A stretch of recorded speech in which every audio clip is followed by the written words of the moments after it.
오늘 하나님께서 우리에게 주시는 말씀은 신약성경 누가복음 13장 1절로 5절 말씀입니다. 누가복음 13장 1절로 5절까지 말씀입니다.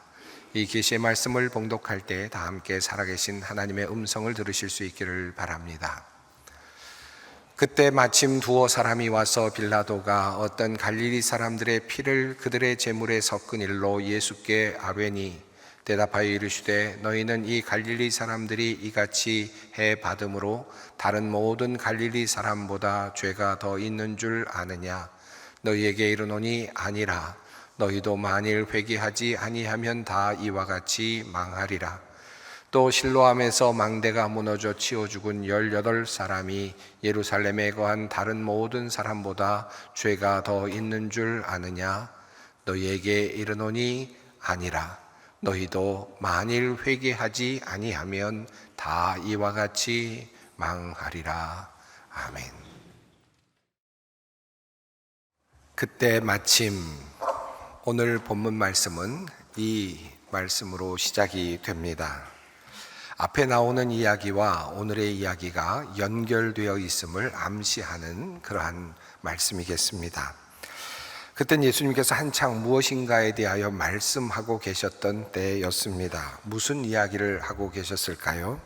누가복음 12장 마지막 부분을 보면 예수님께서 사람들에게 시대를 분간할 줄 알아야 한다라는 말씀을 하고 계셨습니다. 예수님께서 이렇게 말씀하십니다. 너희가 구름이 서쪽에서 이는 것을 보면 곧 말하기를 소나기가 오리라 하나니 과연 그러하고 남풍이 부는 것을 보면 말하기를 심히 더우리라 하나니 과연 그러하니라. 외식하는 자여 너희가 천지의 기상은 분간할 줄 알면서 어찌 이 시대는 분간하지 못하느냐. 이렇게 한창 시대를 분간할 줄 알아야 한다라는 말씀을 하고 계시는 중에 마침 그때 두어 사람이 예수님께 최근 일어났던 한 이야기, 뉴스를 전합니다. 바로 그때 몇몇 사람이 와서 빌라도가 갈릴리 사람들을 학살해서 그 피를 그들이 바치려던 희생제물에 섞었다는 사실을 예수께 일러드렸다. 이 단 한 절만 가지고는 어떤 일이 일어났는지 정확히 알 수는 없습니다만 이 사건은 분명 빌라도, 당시 로마의 총독과 관련되어 있었던 한 사건이었습니다. 예루살렘에 머물며 유다 지역을 다스리던 빌라도가 어떤 이유에서였는지는 모르겠습니다만 예루살렘에 제사를 드리기 위해서 올라왔던 갈릴리 사람들 중에서 몇 명을 살해한 사건이었습니다. 그들의 피가 희생제물에 섞였다라고 하는 이 표현에서 우리는 아마도 이 살해 사건이 제사를 드리던 성전에서 일어났거나 아니면 제사를 드리기 위해서 희생제물을 가지고 올라오던 중 예루살렘 성전 어느 곳에서 일어났을 가능성이 있다고 추측이 됩니다.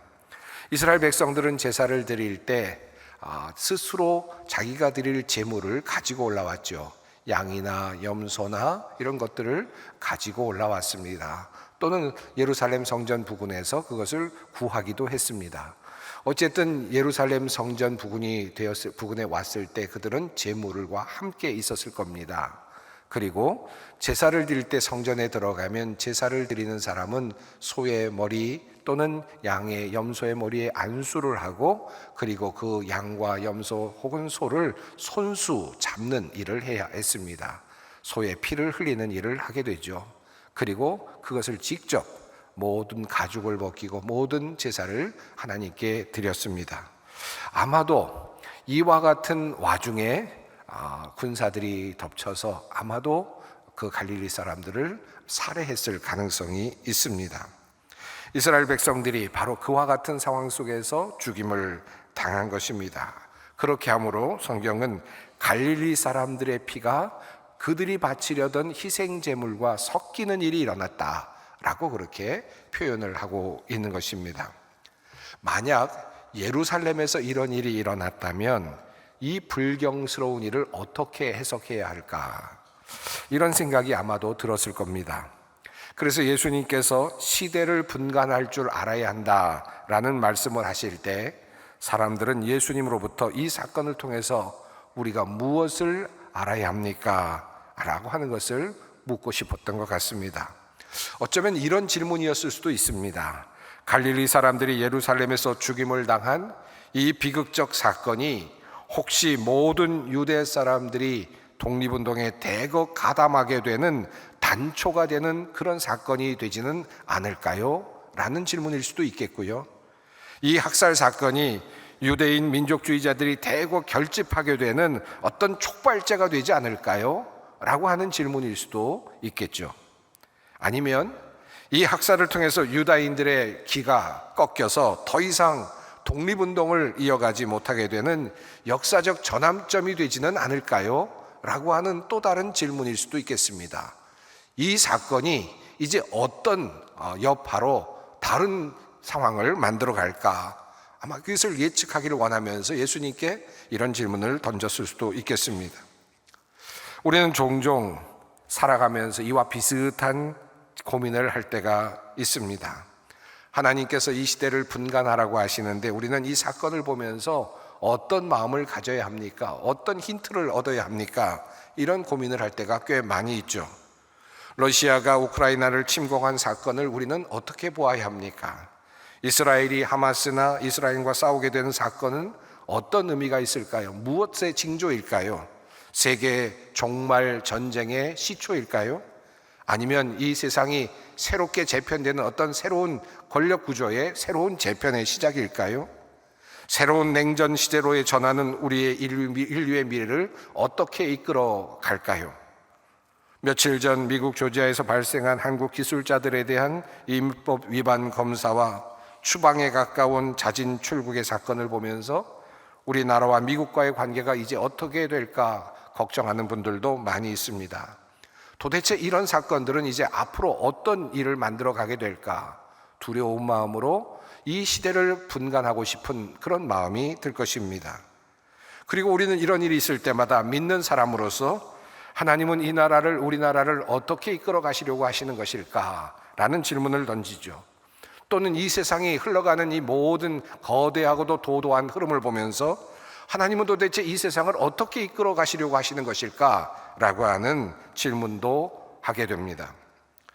이러한 고민은 단지 국가 간에 일어나는 일이나 세계사적인 관점에서만 이루어지는 것은 물론 아닙니다. 내 주위에서 일어나고 있는 수많은 일들, 사건들 속에서 우리는 시대의 징조를 찾고자 하고 또한 하나님의 뜻을 묻습니다. 갑자기 나에게 큰 병이 생기거나 내가 하던 일이 갑자기 어렵게 되었을 때, 혹은 가장 큰 문제가 발생하거나 혹은 가까운 사람에게 힘든 일이 생겨났을 때 우리는 이런 질문을 던집니다. 도대체 이런 일은 왜 내 주위에서 일어나는 것입니까? 왜 나에게 이런 일이 일어나는 것입니까? 무슨 뜻이 있어서 하나님은 이런 사건이 나에게 일어나도록 허용하시는 것입니까? 하나님은 도대체 나의 인생을 어느 방향으로 이끌어 가시려고 하시는 것입니까? 라는 질문을 던질 때가 있습니다. 수능일이 이제 60일이 앞으로 다가왔습니다만 대학 입시를 시험 볼 때 이제 대학 입시에 어떻게 될 것입니까? 라는 질문을 던지는 것에서부터 혹은 회사에서 갑자기 퇴직을 하게 되거나 하던 일을 갑자기 멈추게 되거나 또는 큰 문제가 발생할 때마다 우리는 하나님은 도대체 나의 인생을 어디로 끌고 가시는가? 라는 질문을 하게 됩니다. 자, 본문으로 다시 돌아갑니다. 갈릴리로 온 사람들이 제사를 드리려고 성전에 들어갔다가 로마 군인들에게 살해당하는 이 사건을 접한 사람들은 어떤 반응을 보였을까요? 오늘 이 시대에 이런 사건이 일어났다면 어떤 뉴스의 타이틀이 잡힐까 생각해 봅니다. 로마인의 관점에서 이런 이야기를 할지도 모르겠습니다. 로마에 저항하며 반역을 꾀하던 갈릴리 도당들이 척결되다라는 뉴스가 떴을지도 모르겠죠. 또 유대인의 입장에서 본다면 갈릴리에서 유월절을 지키기 위해 예루살렘으로 온 순례자들 무고하게 죽임을 당하다라는 이름으로 아마 타이틀이 뜰지도 모르겠습니다. 예수님은 이 둘 중에서 어떤 태도를 취하셨을까요? 어떻게 이 뉴스를 받아들이셨을까요? 물론 유대인이시니 유대인들의 관점에서 보실 수 있었을 겁니다. 하지만 예수님께서는 예루살렘에서 살해된 갈릴리 사람들을 민족의 영웅으로 추앙하거나 혹은 순교자로 추앙하지 않으셨습니다. 그렇다고 빌라도를 유대 민족을 핍박하는 못된 총독으로 비난하지도 않았습니다. 또 로마 군인들의 무자비한 그런 태도도 비난하지 않으셨습니다. 얼마든지 예수님께서도 정치적인 입장이 있으셨겠죠. 하지만 예수님은 그런 시각으로 그 사건을 보고자 하지 않으셨습니다. 그렇다고 이 사건을 희생당한 사람들의 책임으로, 그들의 죄로 돌리지도 않으셨습니다. 주님은 이렇게 말씀을 하십니다. 너희는 이 갈릴리 사람들이 이같이 해 받음으로 다른 모든 갈릴리 사람보다 죄가 더 있는 줄 아느냐? 너희에게 이르노니 아니라. 자, 그리고 나서 예수님께서는 최근 일어난 또 다른 한 사건을 말씀하셨습니다. 아마도 이것도 당시 사람들에게는 큰 뉴스거리였을 것 같습니다. 바로 실로암 연못가에 있었던 망대가 그만 갑자기 무너지는 사고가 있었고, 그것 때문에 그 곁에 있었던 18명의 사람들이 사망하게 되었던 사건이었습니다. 그야말로 사고였습니다. 주님은 이 말씀을 하시면서 역시 죄의 문제 여부를 다루십니다. 또 실로암에서 망대가 무너져 치워 죽은 18사람이 예루살렘에 간 모든 다른 사람보다 죄가 더 있는 줄 아느냐? 너희에게 이르노니 아니라. 자, 이 말씀을 오늘 우리들의 삶에 적용하면 어떤 말씀이 될까요? 우크라이나 전쟁에서 전사한 사람들이 그들의 죄 때문에 죽었다고 생각하느냐? 아니라. 이스라엘과 하마스, 이란과의 전쟁 중에 죽게 된 사람들이 그들이 무엇인가를 잘못했기 때문에 죽었다고 생각하느냐? 아니라. 사건과 사고로 그저 그렇게 죽어가게 된 사람들이 그들의 죄 때문에, 그들의 잘못 때문에 죽었다고 생각하느냐? 아니라. 그렇다면 무엇 때문에 이런 일이 일어났다는 말인가? 죄 없는 사람이 죽어나가고 저 망대에 구경하러 올라갔다가 하필 그곳에 있었다는 그 이유만으로 죽어야 했던 18명의 사람들은 도대체 무슨 이유로 죽었다는 말인가? 예수님은 말씀하십니다. 너희도 만일 회개하지 아니하면 다 이와 같이 망하리라. 여기서 우리가 깊이 살펴보아야 할 부분은 바로 너희도 만일 회개하지 아니하면 이라는 표현입니다. 자, 이 말씀에 매우 중요한 힌트가 들어 있습니다. 우리 앞에 일어나고 있는 모든 사건들, 일어나는 모든 일들은 바로 그것을 보고 있는 너를 위한 것이다 라고 하는 말씀입니다. 너희를 위한 말씀이다. 이 부분을 잘 깊이 마음에 두어야 하겠습니다. 사랑하는 성도 여러분, 이 땅에서 일어나는 모든 사건들, 멀게는 국가와 국가 간에 일어나는 모든 일들, 외교적인 문제, 정치적인 문제, 군사적인 문제, 문화적인 문제들이 있습니다. 그것 때문에 전쟁도 일어나고 분쟁도 일어나고 무역 마찰도 일어나죠. 그런데 또 가깝게는 우리 주위에서 일어나는 일들도 있습니다. 사업에 실패하기도 하고, 연인과 헤어지기도 하고, 건강이 갑자기 나빠져 절망적인 시간을 갖기도 하고, 또는 입시에 떨어지는 등 여러 가지 일들을 경험합니다. 우리는 이런 다양한 질문 속에서 이런 질문을 합니다. 하나님은 도대체 이 세상을 어떻게 이끌어가고 계시는 것일까? 혹시나 정의롭지 못한 것을 보면 더욱 그런 생각이 발동하죠. 왜 억울한 사람들이 이렇게 죽어가야 하는가? 왜 정의가 바르게 서지 못하는가? 왜 무고한 사람들이 이렇게 희생되어야 하는가? 하나님은 도대체 이 인류를 어느 방향으로 이끌어 가시는 것인가? 하나님께서는 이 대한민국을 도대체 어떤 방향으로 이끌어 가시는가? 하나님께서는 나의 인생을 도대체 어디로 이끌어 가시는가? 나는 승진할 수 있을까요? 나는 이번에 좋은 직업을 가질 수 있을까요? 나는 이번에 새롭게 시작한 사업에서 성공할 수 있을까요? 나는 과연 내 인생에서 결혼할 수 있을까요? 나는 과연 아기를 잉태할 수 있을까요? 아이를 낳아서 기를 수 있을까요? 하나님께서는 나를 향하여 어떤 뜻을 가지고 계실까요? 하나님은 나를 어디로 이끄십니까? 바르게만 살면 잘 되겠지. 그런데 살다 보면 그렇지도 않은 것 같습니다. 여러 가지 일들이 겹치게 되고 혼란스러운 일을 경험하게 됩니다. 우리는 우리의 인생을 살아가면서 때로는 정의의 부재를 경험하기도 하고 또 악의 왕성함도 봅니다. 무고한 사람들이 희생당하는 것도 봅니다. 선한 사람들이 쉽게 도태되고 사라지는 모습도 봅니다. 이것 때문에 우리는 신의 존재를 의심하기도 하고 불신앙으로 나아가기도 합니다.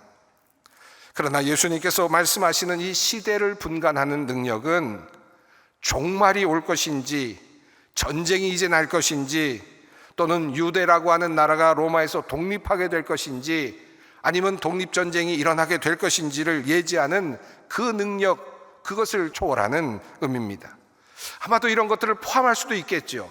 시대를 파악할 수 있는 능력을 전체적으로 포함할 수도 있겠지만, 이 시대를 분간하는 능력은 이 모든 세상의 현상들을 보면서, 때로는 죄 없이 죽어가는 사람들을 보면서, 갑자기 병들어 죽어가는 사람들을 보면서, 어떤 나라가 전쟁으로 수많은 사람들의 목숨을 잃게 되는 사건을 보면서 이 모든 현상들을 나에게 주시는 하나님의 시그널로 받아들이는 것입니다. 이것이 바로 시대를 분간하는 능력입니다. 시대가 어떻게 변할 것인가 알아차리는 능력, 주식이 올라갈 것인가 아니면 내릴 것인가를 판단할 수 있는 능력이 아니라 이 모든 사건 속에서 나에게 다가오고 계시는 하나님의 말씀을 깨닫는 것, 그것이 바로 시대를 분간하는 능력입니다. 우리는 우리 앞에서 하나님께서 나타내고 계시는 많은 시그널들을 보아야 합니다. 그것을 볼 수 있어야 합니다. 예수님께서 말씀하십니다. 실로암에서 망대가 무너져 치워 죽은 18사람이 예루살렘에 거한 다른 모든 사람보다 죄가 더 있는 줄 아느냐? 너희에게 이르노니 아니라. 너희도 만일 회개하지 아니하면 다 이와 같이 망하리라. 나를 망하지 않게 하시기 위해서 보내주시는 하나님의 신호, 나를 회개케 하시기 위해서 보내주시는, 그래서 나로 하여금 구원을 얻게 하시기 위해서 하나님께서 나에게 보내주시는 바로 그 시그널이 우리 앞에서 일어나고 있는 모든 사건들이라는 말씀입니다. 그러므로 우리에게 일어나는 모든 일은 누군가 다른 사람을 향한 메시지가 아니라, 어떤 사람을 향하여 주시는 어떤 특별한 메시지가 아니라, 누군가 죄가 더 커서 그런 일을 당한 것이 아니라 바로 나에게 주시는 하나님의 메시지입니다. 하나님은 과연 이 세상을 이제 어떻게 이끌어 가실까요? 미국의 패권일까요? 중국의 성장일까요? 아니면 대한민국의 1등 국가 진입일까요? 세상의 종말일까요? 아니요, 이것은 그다지 중요하지 않습니다. 세계 3차 대전일까요? 신냉전 시대일까요? 주식의 폭락일까요? 아니요, 이것도 그다지 중요하지 않습니다. 그런 것들은 일어날 수도 있고 일어나지 않을 수도 있겠죠. 그러나 분명한 것이 하나 있습니다. 하나님은 온 이 세상을 이 방향으로 이끌고 계십니다. 그 방향성은 바로 온 인류를 구원하시기를 원하시는 방향으로, 모든 인류가 망하지 않게 되는 방향으로, 모든 인류가 영생이라고 하는 하나님의 축복 가운데 들어가시기를 원하시는 방향으로 이 세계를 지금도 이끌어 가고 계시는 것입니다. 그렇다면 우리들의 인생은 하나님께서 어떻게 이끌어 가십니까? 대학 입시의 합격일까요? 선거에서 승리하는 것일까요?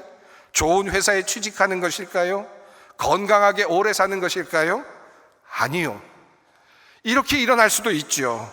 그것이 일어날 수도 있고, 그리고 또 아닐 수도 있습니다. 그러나 분명한 것이 있습니다.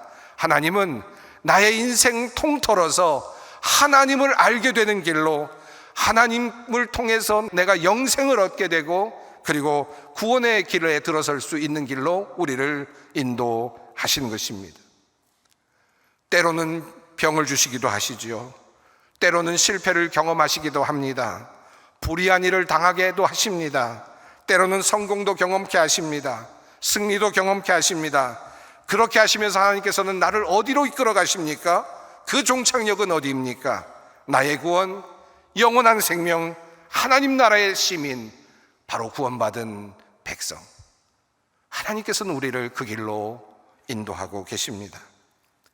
나를 망하지 않게 하시려고 하시는 하나님, 회개하게 하셔서 하나님의 구원의 길에 들어서게 하시는 하나님, 바로 그 하나님이 우리가 믿는 하나님입니다. 우리는 이 세상을 살아가면서 여러 가지 의문을 품습니다. 특별히 이 세상의 고통과 불행을 보면서 질문합니다. 왜 의로운 사람이 고통을 받고 그리고 악한 사람이 도리어 잘 되는가? 이런 것을 보니 하나님이 없는 것 같다. 또다시 불신앙으로 떨어지곤 합니다. 그러나 이 질문은 우리가 다시 바꿔야 할 질문입니다. 우리는 이미 하나님에 대한 믿음을 가지고 이 자리까지 오지 않았습니까? 하나님이 계시다고 하는 믿음을 가지고 여기까지 오지 않았습니까? 그렇다면 우리 앞에 놓여져 있는 여러 가지 우리가 풀 수 없는 문제들 앞에서 또 다른 하나님의 뜻을 물어야 하지 않겠습니까? 어려움이 닥칠 때마다 하나님은 없는 것 같아, 하나님은 안 계시는 것 같아, 하나님은 나를 사랑하지 않는 것 같아, 또다시 떨어지고 또다시 0점으로 떨어진다면 우리의 신앙은 자라지 않을 것입니다. 하나님은 살아계신다, 하나님은 여전히 존재하신다, 그런데 나는 그것을 믿는다, 그런데 여기 일어난 일들은 그렇다면 무슨 뜻일까? 이것을 묻는 거죠. 이 사건을 통해서 하나님께서는 나에게 무엇을 말씀하고 계시는가? 이것을 알아차리는 것입니다. 나와는 전혀 관계없는 일일 수도 있습니다. 그렇게 보이는 일일 수도 있습니다. 실로암 망대가 무너져서 18명이 죽었다고 하는 사건이 그들에게, 그 이야기를 듣는 사람들에게 크게 와닿지 않을 만한 사건일 수도 있죠. 그러나 주님은 말씀하십니다. 바로 이 사건은 너희로 하여금 회개하게 하려시는 하나님의 마음이 담겨 있다. 이것이 주님의 뜻입니다. 어느 신학자는 이런 말씀을 했습니다. 한 손에 성경을 들고 그리고 한 손에 신문을 들고 기도하라. 저는 이 말씀이 매우 중요한 말씀이라고 생각합니다. 우리는 하나님의 뜻을 성경을 통해서 배웁니다. 하나님의 말씀, 하나님의 언약, 하나님의 약속이 성경 안에 가득 들어 있습니다. 우리는 성경을 들고 기도할 수 있습니다. 하나님의 뜻을 구할 수 있습니다. 그러나 한 가지 하나님께서 또 우리에게 주신 선물이 있습니다. 그것은 바로 이 세계의 역사입니다. 이 세상의 역사적 흐름입니다. 시대의 흐름입니다. 이 세상에서 일어나고 있는 수많은 사건들, 그리고 역사적 사건들, 내 안에서 일어나고 있는 수많은 일들입니다. 이 안에 하나님의 계시가 들어 있습니다.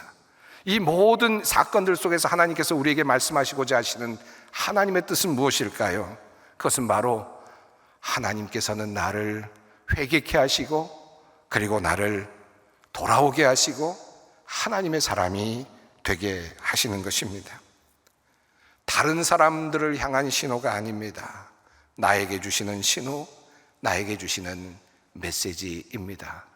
그것을 알아차리는 능력이 바로 시대를 분간할 줄 아는 능력입니다. 사랑하는 성도 여러분, 여러 가지 사건들이 일어날 때마다 우리는 이렇게 다시 물어야 하겠습니다. 이 사건은, 이 일은 나에게 무엇을 말씀하시는가? 하나님은 나에게 이 사건을 통해서 무엇을 회개하라고 말씀하시는가? 하나님께서는 이 사건을 통해서 나로 하여금 어떤 자리로 돌아오라고 말씀하시는 것일까? 사랑하는 사람들 죽음, 또는 주변에 일어나고 있는 억울한 일들, 이런 일들을 보면서 우리는 하나님의 음성을 들을 수 있었으면 좋겠습니다. 선한 사람이 병에 걸려 죽게 되었습니다. 그러면 우리는 이런 질문을 먼저 던지죠. 왜 하나님은 이런 선한 사람을 데려가시는가? 무슨 뜻일까? 그리고 하나님은 계시는가? 하나님은 정말 선하신 분이신가? 물론 이런 질문이 우리 앞에 떠올 수는 있습니다. 그러나 우리가 하나님을 믿는다면, 하나님이 전능하신 분이라는 것을 믿는다면 이것은 덮어두십시다. 이것은 우리가 말할 것이 안 됩니다. 우리는 전능하지 못하기 때문에 알아차릴 수 없죠. 그것은 우리가 그냥 내어놓읍시다. 그리고 우리는 이 질문을 던져야 합니다. 이 사건을 통해서 하나님은 나에게 무엇을 말씀하시는가? 선한 사람이 병에 걸려 죽게 되는 것을 보면서 저렇게 선한 사람도 이렇게 생명이 거두어지고 죽어가는데 나같이 악한 사람도 하나님께서 생명을 주시고 생명을 연장시켜 주시고 기다려 주시는 이유는 무엇일까? 생각할 수 있지 않겠습니까? 회개할 수 있지 않겠습니까? 그리고 하나님께 나아갈 수 있지 않겠습니까? 나의 선함이나 나의 어떤 인격도 죽음이라는 세력에서 나를 구해줄 수 없다는 사실을 깨닫게 되고 하나님께 나갈 수 있지 않겠습니까? 이것이 바로 하나님께서 사건을 통하여 우리에게 주시는 메시지입니다. 하나님께서 나에게 주시는 이 메시지를 계시로 받아드는 것입니다. 그럴 때 우리는 이 모든 사건을 하나님의 계시적 사건으로 받아들입니다. 사건을 만날 때마다 우리가 질문해야 할 것은 분명합니다. 하나님은 이 일을 통해 내가 무엇을 회개하기를 원하실까? 내가 어떤 모습으로 살기를 원하실까? 늘 그 질문을 던졌으면 좋겠습니다. 뉴스를 보면서 하나님, 이 사건을 통해서 내가 회개해야 될 것이 뭘까요? 내 앞에서 일어나는 사건들을 보면서 하나님, 이 사건을 보면서 내가 다시 회개해야 될 것이 있다면 무엇일까요? 나를 돌이켜야 될 것이 있다면 무엇일까요? 우리가 이 사건 속에서 그 메시지를 또 보고 본다면 너무나도 많은 메시지가 하나님께로부터 나에게 오고 있다는 사실을 우리는 알게 될 것입니다. 그리고 하나님은 결코 나를 버리지 않으셨다는 사실도 알게 될 것입니다. 하나님은 이 세상을 어디로 이끌어 가십니까? 분명합니다. 온 인류를 구원하시는 방향으로 이 인류를 이끌어 가실 것입니다. 하나님은 그렇다면 나의 인생을 어디로 이끌어 가실까요? 성공일까요? 실패일까요? 취직일까요? 병이 드는 걸까요? 병에서 낫는 것일까요? 그럴 수도 있고 그렇지 않을 수도 있지만, 그러나 분명한 것은 하나님은 나를 회개케 하시고 하나님께 돌아오게 하시고 하나님의 사람이 되게 하시고 마침내 하나님의 자녀가 되게 하실 것입니다. 그 길로 하나님은 나를 이끌어 가십니다. 이 믿음을 가지고 시대를 분간하는 능력으로 이 세상을 바라보며 모든 사건들을 바라보면서 하나님과 함께 동행하는 삶을 살아가는 주님의 모든 백성들 되시기를 바랍니다. 기도하겠습니다. 사랑의 하나님, 우리는 이 세상에서 일어나는 일들을 보면서 모순을 경험하고 불의를 보곤 합니다. 때로는 그것은 우리를 불신앙으로 이끌어가기도 합니다. 죄 없는 사람이 죽임을 당하는 일이나 또 하나님의 부재가 느껴질 때 하나님, 우리의 믿음은 더욱 약해질 때가 있습니다. 주님, 바라오니 우리의 신앙이 더욱 견고하게 되기를 원합니다. 어떤 상황 속에서도 어떤 일을 만나든지 하나님의 선하신 뜻을 생각하며 받아들이며 회개하며 주님 앞에 바로 서는 우리가 되게 하옵소서. 우리 주 예수 그리스도의 이름으로 기도드리옵나이다. 아멘.